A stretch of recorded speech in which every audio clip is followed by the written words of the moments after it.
It does take time and practice to fix your posture and put yourself in better alignment, but it is so well worth the work. Continuing to stand or sit with poor posture, especially if you're putting your spine under load by carrying weights, can put you at risk of an injured disc or some kind of a muscle or soft tissue strain. These are all super common injuries, especially for people as they get older.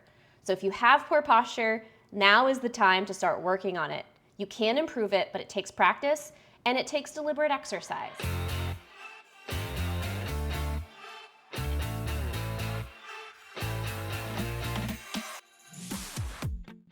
Hey there, welcome to the Coaching Corner podcast. I'm Jade Harrison, aka Jaydigains.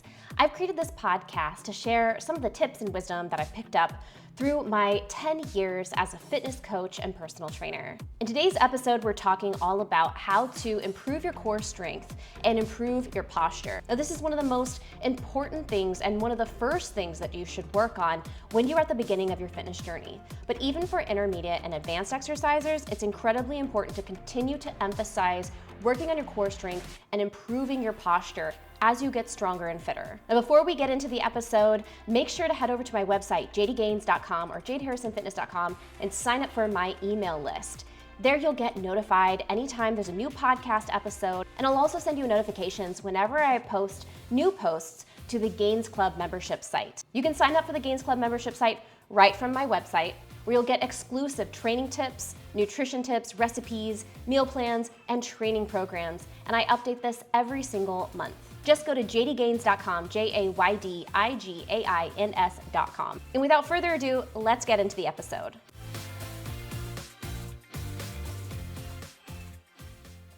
Maintaining a strong core and good posture is one of the most important and foundational aspects of having a well-rounded physique and a good level of strength. It's essential to maintain strength in the muscles in your torso to keep a healthy back and reduce your risk of injury, as well as your risk of developing chronic pain in your back, neck, and shoulders. Weakness or tightness in any of these areas can cause discomfort, tension, chronic pain, and can increase your risk of injury. How many people do you know who throw their backs out as they get older? Just doing simple activities like reaching down to the floor to pick something up when they've dropped it.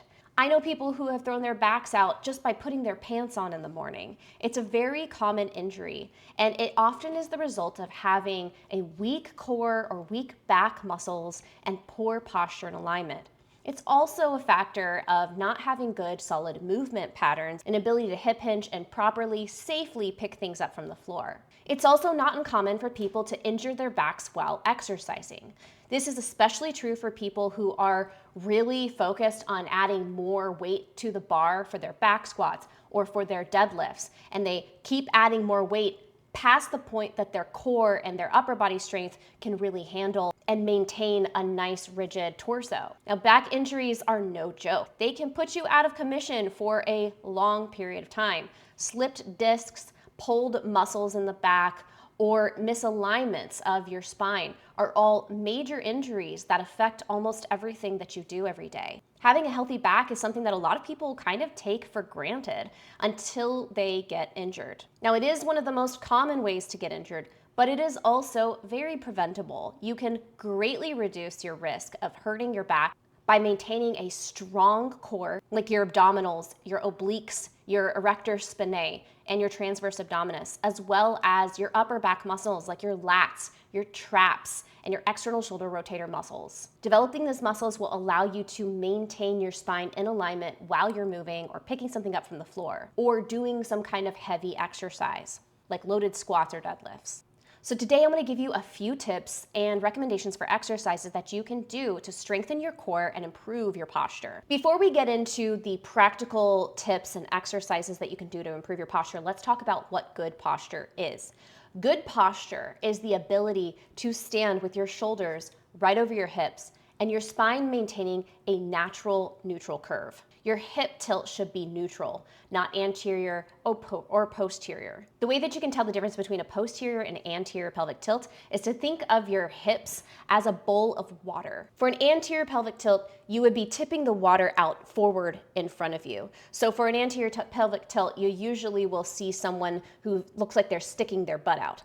I, having ADHD and hypermobility, often stand like this. It's a very common way to stand for people with ADHD. So it's something that I have to pay particular attention to, because standing like this and lifting like this can lead to lower back strain and also slipped discs. So what we want to practice is a neutral pelvic tilt where the water isn't spilling out forward or back.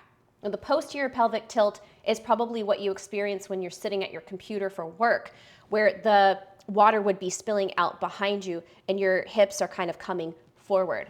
What we want to see is that neutral pelvic tilt where the water wouldn't be spilling out at all. Now, a great way for you to kind of tell where your pelvic tilt is naturally in your posture is to take video of you standing at the side and facing profile, and then practice exaggeratingly tilting your hips forward and back, thinking of that water splashing back behind you or splashing forward.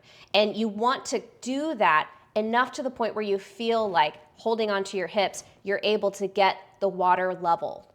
And once the water is level, then that tells you that you're at a neutral pelvic tilt. Now, if you normally spend most of your time in an anterior pelvic tilt or a posterior pelvic tilt, this might actually feel like you are exaggeratingly tilting your hips the other way. It takes time and practice to get your hips to a neutral pelvic tilt most of the time, but it is something that you'll need to be mindful of.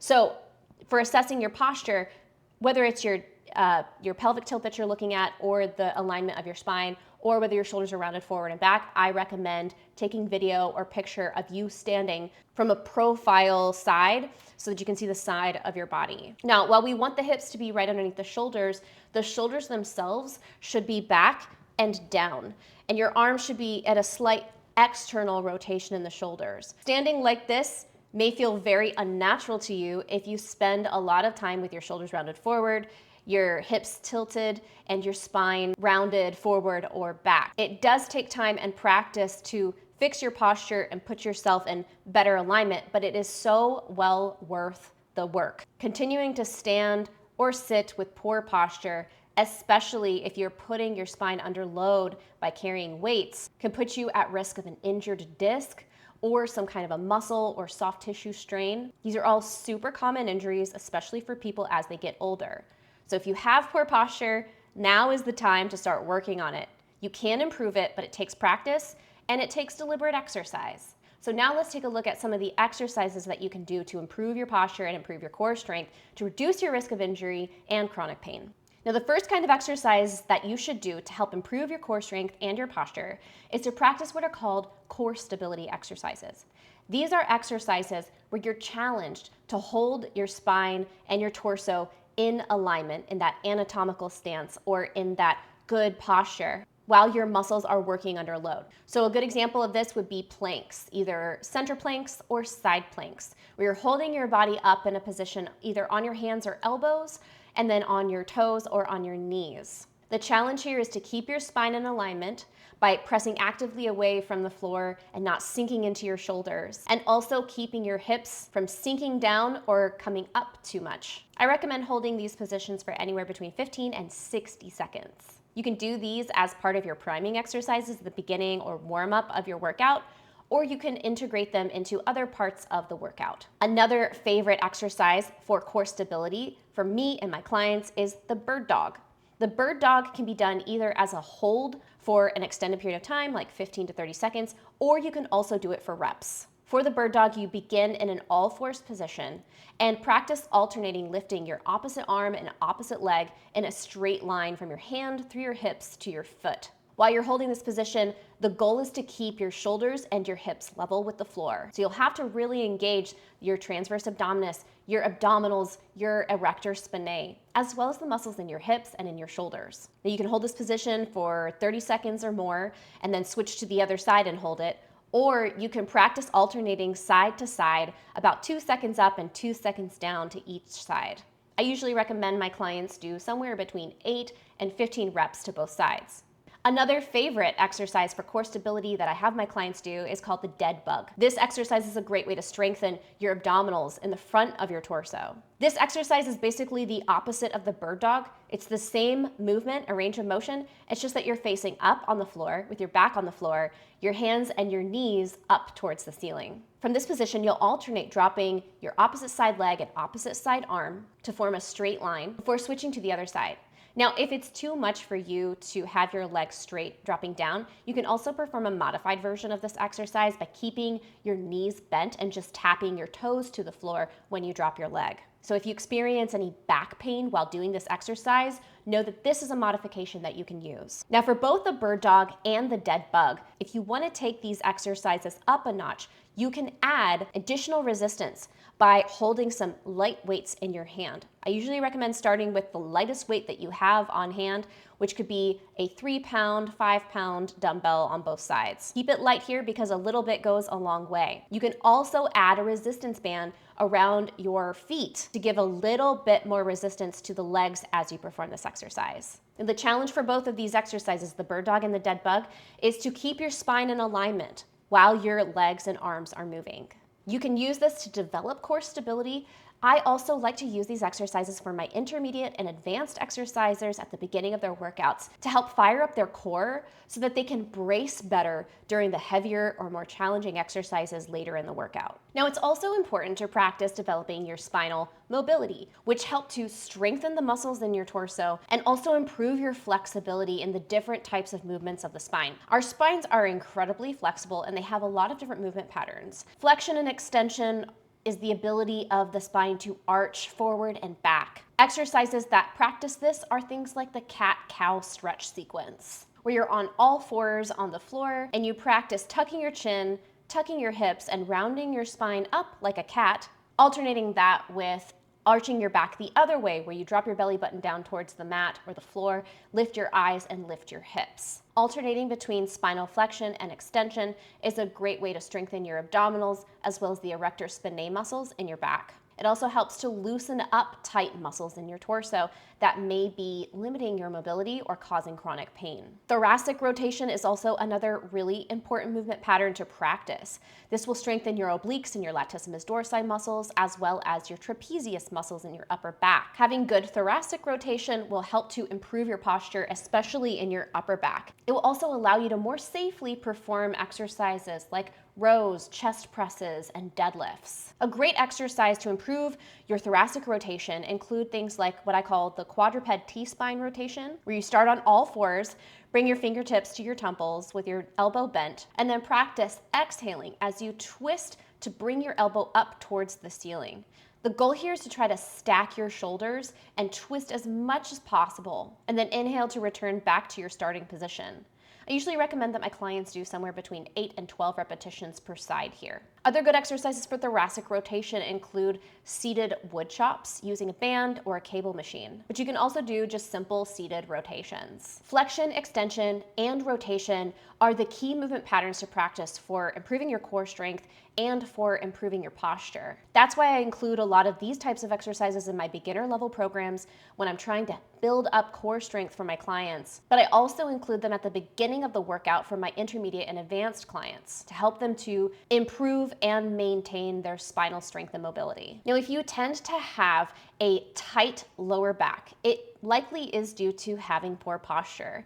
Like we talked about before, having a posterior pelvic tilt or an anterior pelvic tilt when you're sitting or standing can often lead to tightness and strain in the lower back. So ways that you can relieve this pain and also practice putting your body in good alignment are things like the pelvic tilts that I talked about before. I actually recommend my clients do pelvic tilts at the beginning of their workouts as part of their priming and warm-up, especially if they tend to have problems with lower back pain. This helps them to not only loosen up tight muscles in their lower back, but it also helps them to become more aware of their pelvic tilt so that when they're doing their heavier exercises later on, they are more likely to be able to control their pelvic tilt and reduce their likelihood of getting injured or straining their backs. The cat-cow stretch on all fours is a great way to loosen up the tightness in your lower back if you have lower back pain. But you can also do a standing or laying on the floor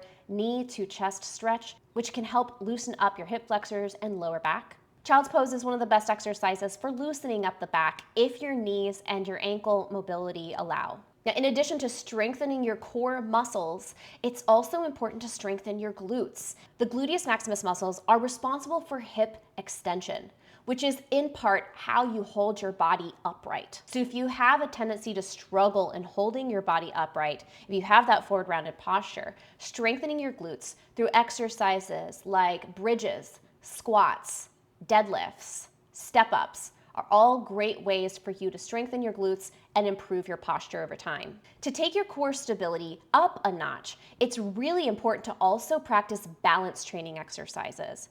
Balance training exercises force your body's muscles to engage to help keep your body stationary while you're standing on one leg, or if you are in some kind of other balancing position. So for this reason, I really like to include balance training exercises during the first block of every program that I write for my clients. And it's also a really important type of exercise for my beginner level programs. Good examples of balance training exercises are literally just standing on one leg.